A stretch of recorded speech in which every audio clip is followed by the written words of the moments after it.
In the first video on this series, I bought a blue-ish 6-speed manual BMW M3. And no, it's not this one.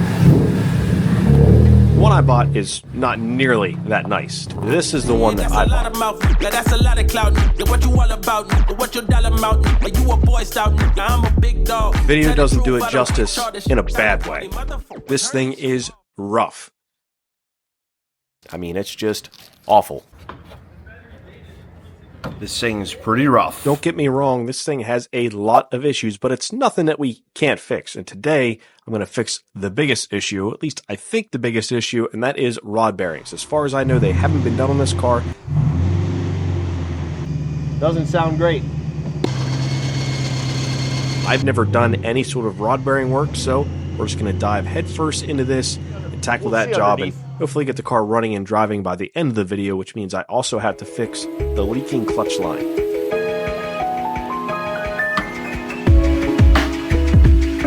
Now this project comes with a mountain of parts. I basically got the full rebuild kit from ECS Tuning / Turner Motorsport, and it comes with everything. The rod bearings, the oil, the gaskets, brand new hardware, lots of stuff. So time to head on over to Mustafa's shop, get the car back in the garage, get it back on the lift, start tearing it apart.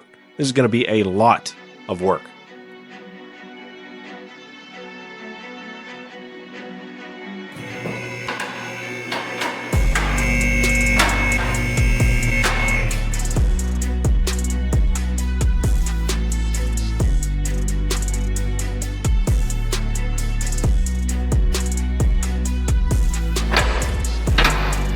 The first thing I wanted to do was get the brand new clutch line in there. If you guys didn't realize, the old one had a massive hole in it. That's why the clutch didn't work. Got it removed in the last episode. This episode, I got a brand new one, and I installed that. Now, did it fix the problem? Well, we'll get onto that issue a little bit later, but now it's time to move on to the fun stuff, the rod bearings.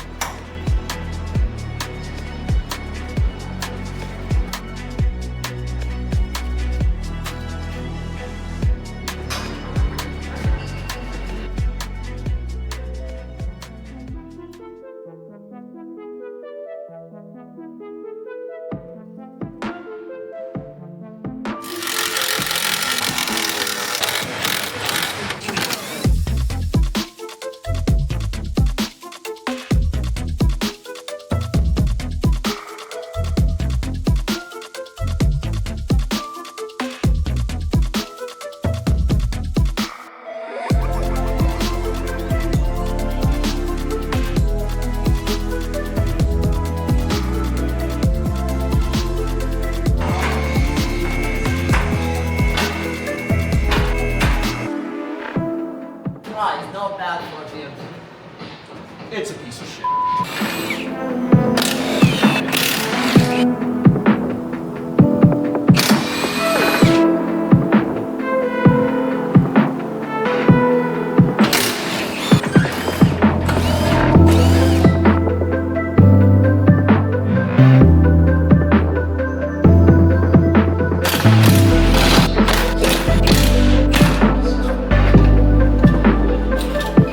Like every BMW ever made, to get access to the rod bolts, you have to pull the oil pan, and to pull the oil pan, you have to pull the front subframe. So that was step one. Not an easy step, but not horrendous.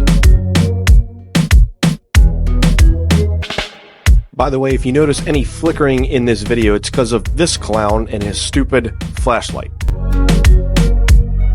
Sheesh, that subframe is filthy. Don't worry, we'll get that cleaned up later.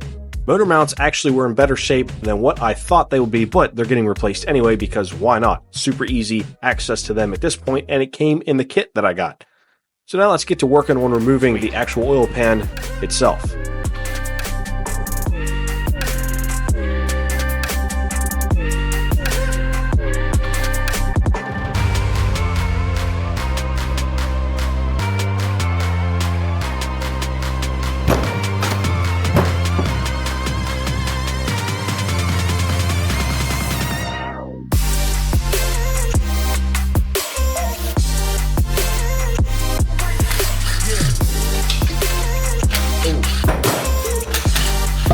There it goes.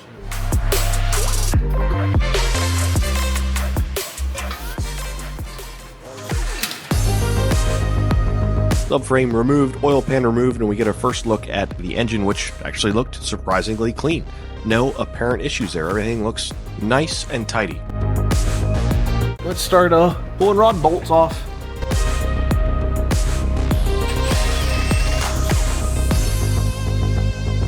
Doing the rod bearing part of this job wasn't bad, it was just very tedious. Pull the old ones out, clean, put the new ones in with lube, reassemble, tighten down, spin the motor over, etc., etc. Like I said, it's just very time consuming.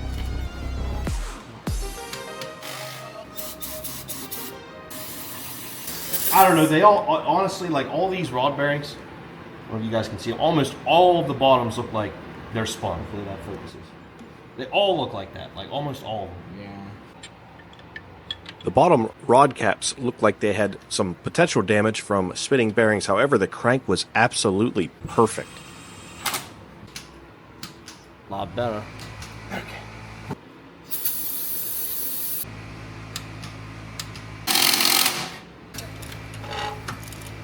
Hey, look at me using a torque wrench. You guys should be proud.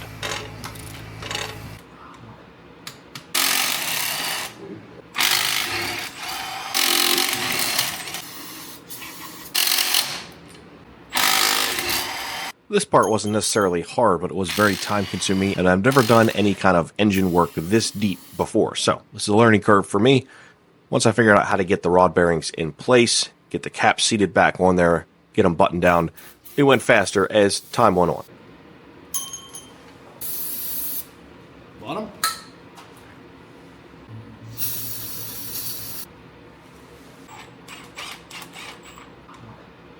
Yeah!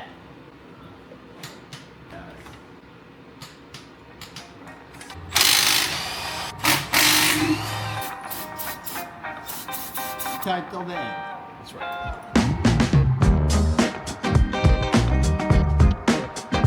And here's the finished product, all new rod bearings installed, torqued to spec, good to go. Now we just have this giant mess to deal with. We got the front subframe to install, skid plate, suspension, a ton of stuff. We off our pressure washed the front subframe, so it's looking a lot better along with the front skid plate. Those things were soaked in oil. But now it's time for my favorite part, reassembly.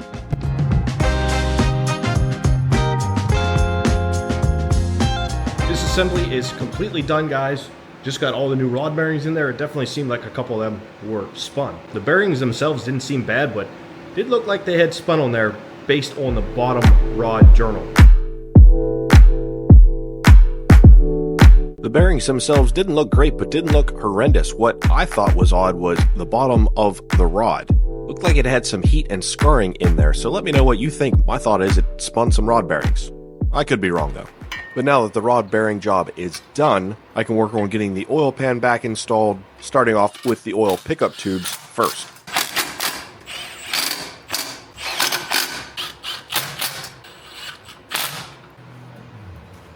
Next came the new oil pan gasket, followed with all new oil pan bolts, and there are a lot of them.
Pressure wash this thing up so it looks way better. Doesn't look perfect, but to be perfect, I mean, this thing would have to be probably sandblasted. Way better. Luckily, it's super light, so getting it up there shouldn't be too difficult for me.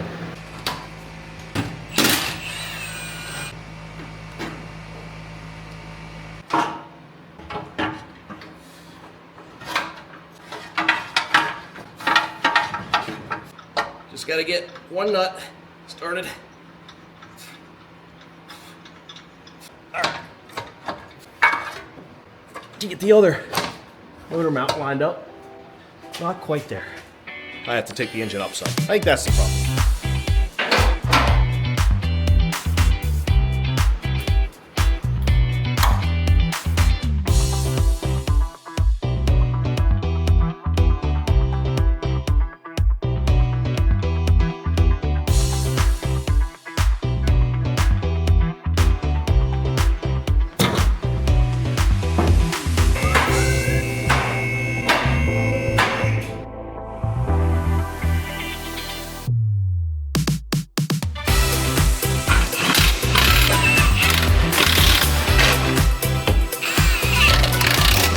Motor mounts in. Subframe temporarily in. Yeah, looking great, guys. I'm pretty stoked. Also exhausted. Very, very exhausted.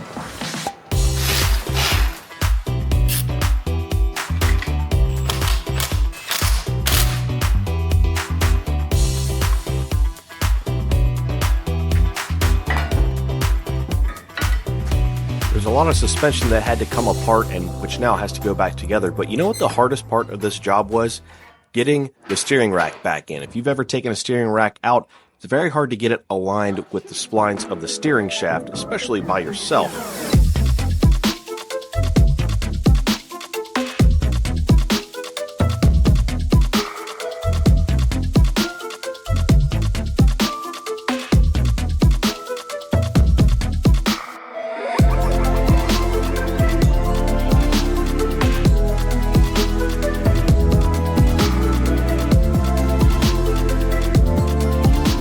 After getting the steering rack back in, I had Mustafa help me out again, which was obviously a big help having a second person. We got the suspension bolted back up to the subframe relatively quickly and smoothly, thankfully.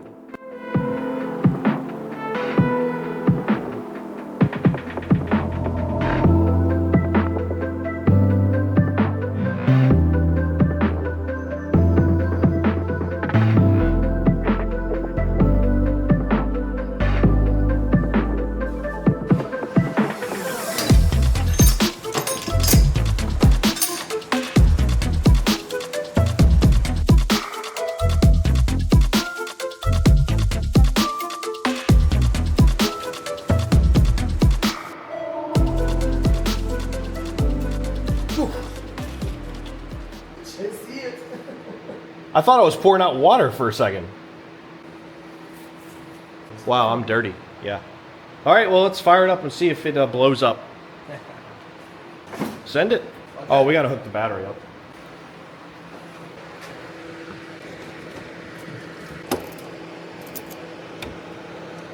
There you go, dude. Send it. It cranked. It sounded good. You got to do. Before starting the engine, we wanted to turn it over a couple times, so Mustafa just manipulated the start-stop button to get the engine turning over. Everything sounded fine, so it was time to start it up for the first time. I only have one question. What will it sound like?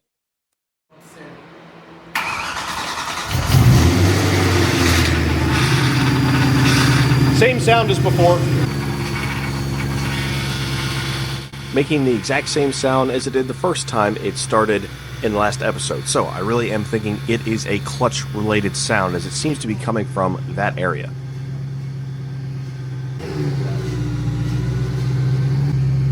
Give it a little rev. Oh yeah.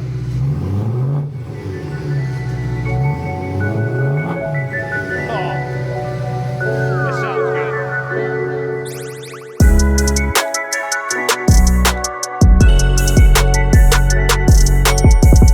No noise coming from the bearing area or the bottom of the engine, so that was good. Everything seemed fine. We just had that loud screeching noise, which I believe is clutch related. Mustafa said the last time he drove the car when the clutch was working, that sound was not there. So we got to dive into that pretty soon.